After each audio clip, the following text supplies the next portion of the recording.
Hello friends, எல்லாருக்கும் வணக்கம். Welcome to my channel. இன்னைக்கு மல்லிப்பூ செடி பற்றி நிறைய பேர் கமெண்ட் பண்ணியிருந்தீங்க. அதோட சேர்த்து என்னுடைய கார்டனில் வெறும் குச்சியாக இருந்த ஒரு மல்லியில் பூக்கள் பூக்க வச்சுருக்கேன். அதையும் இந்த வீடியோவில் பாருங்கள். உங்கள் வீட்டில் ஒரு வேளை மல்லி செடியில் இதே மாதிரி பிரச்சனைகள் இருக்குது அப்படின்னா நீங்களும் பூக்க வச்சிடலாம். கண்டிப்பாக சொல்கிறேன். இதில் நான் கொடுக்கக்கூடிய கேர் உரங்கள் பற்றி உங்களுக்கு டீட்டெயிலாக சொல்கிறேன்.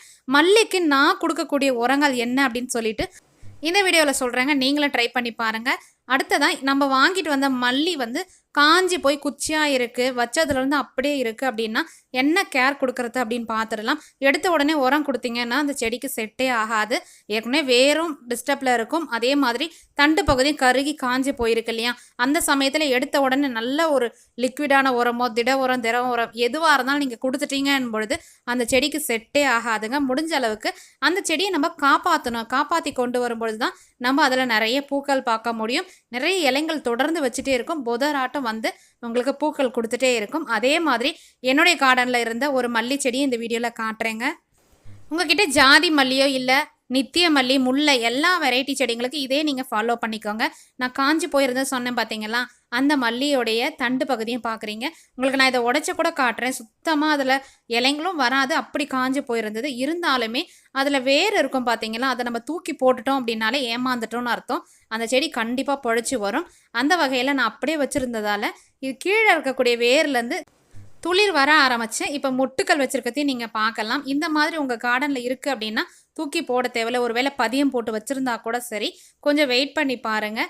நான் எடுத்த உடனே இந்த செடிக்கு கேர் கொடுத்ததுன்னு பார்த்தீங்கன்னா அதை கொஞ்சம் நிழல் இருக்கக்கூடிய இடமா வச்சுருந்தேன். ஏன்னா இன்னுமே தண்டு பகுதிகள் கருகி வேர் பகுதி டிஸ்டர்ப் ஆகக்கூடாதுன்றதுக்காக நல்லா நிழல் இருக்கிற இடமா வச்சு ஸ்டோர் பண்ணி வச்சுருந்தேன்.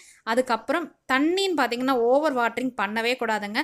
மல்லி செடிங்க நீங்கள் எந்த அளவுக்கு தண்ணி அதிகமாக விடுறீங்களோ பூச்சி தாக்குதல் இலைங்களுக்கு மேலே நிறைய வர ஆரம்பிக்கும். இப்போ அடிக்கிற வெயில் காலத்துக்கு ஒரு முறை நீங்கள் தண்ணி விட்டாலே மல்லி செடிக்கு போதுமான அளவு. 2 முறை கூட நான் விடுறது இல்லைங்க. ஒரே முறை காலையில் நேரத்தில் மட்டும்தான் விடுறது உண்டு. இலைங்களுக்கு மேலே கண்டிப்பாக தெளித்து விடுங்க. அது ரொம்ப முக்கியமான ஒரு பாயிண்ட்டு. அடுத்ததான் செடிங்களுக்கு பூச்சி தாக்குதல் வருமானு கேட்டிங்கன்னா இலைங்களுக்கு மேலேயும் சரி கீழ்ப்பகுதியில் சிலந்திங்கள் கூடு கட்டிகிட்டு இருக்கும். அந்த இலைங்கள் நல்ல ஒரு பச்சையம் இல்லாமல் மஞ்சளாக இருக்கும். இலைங்களுக்கு மேலே கருப்பு கருப்பாக புள்ளி புள்ளியாக இருக்கும். இந்த பிரச்சனைகள் இல்லாமல் பார்த்துக்கோங்க. நிறைய பேர் கமெண்ட்டில் கேட்டிருந்தீங்க. நித்திய மல்லியாக இருக்கட்டும், முல்லை, எல்லாத்துக்குமே இதே நீங்கள் ஃபாலோ பண்ணிக்கலாம். வெயில் நல்லா படுற இடத்துல வையுங்க. ஒரு க்ரோ பேக்கில் வச்சா கூட தொடர்ந்து பூத்துட்ருக்கும். இப்போ பார்க்குறீங்க இல்லையா, இது ஒரு செடி தாங்க, ஆனால் எவ்வளோ பூக்கள் இருக்குது பாருங்கள். இதே மாதிரி நல்ல புஷ்ஷியாக வளர்த்துக்கோங்க. ரொம்ப ஹைட்டாக போக விடாதீங்க. மல்லி செடியை பொறுத்த வரைக்கும் எவ்வளோ கட் பண்ணி வளர்க்குறோமோ அப்போ தான் நிறைய பூக்கள் பார்க்க முடியும். இந்த சீசனில் கட் பண்ண தேவையில்லை. ஏற்கனவே சீசன் முடிஞ்சிருச்சு. ஏன்னா இப்போ பூக்கள் வர ஸ்டேஜ் இல்லையா, முடிஞ்ச அளவுக்கு அடுத்த சீசனில் கட் பண்ணலாம்.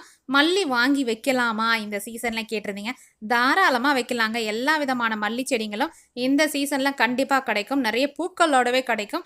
முடிஞ்ச அளவுக்கு வாங்கி வச்சு வளர்த்து பாருங்கள். எடுத்த உடனே வச்சதுலேருந்து ஒரு 3 நாள் நல்ல நிழல் இருக்கக்கூடிய இடத்துல லைட்டாக சன்லைட் படுற இடமா வச்சாலே போதும். ஓவர் வாட்டரிங் பண்ணாதீங்க.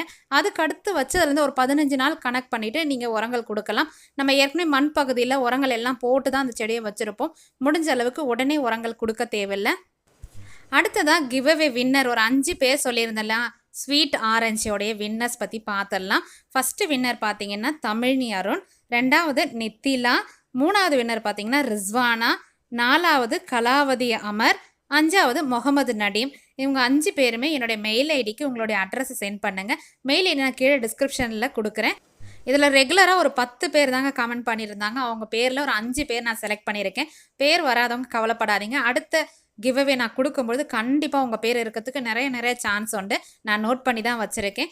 அப்போ இன்றைக்கி இந்த வீடியோ பற்றி உங்களுக்கு பிடிச்சிருக்கோன்னு நினைக்கிறேன். பிடிச்சிருந்தா நம்ம சேனலை சப்ஸ்கிரைப் பண்ணிக்கோங்க. இன்னொரு இன்ட்ரெஸ்டிங்கான வீடியோவில் நான் உங்களை மீட் பண்ணுறேன். Thank you. Bye bye. Have a pleasant day.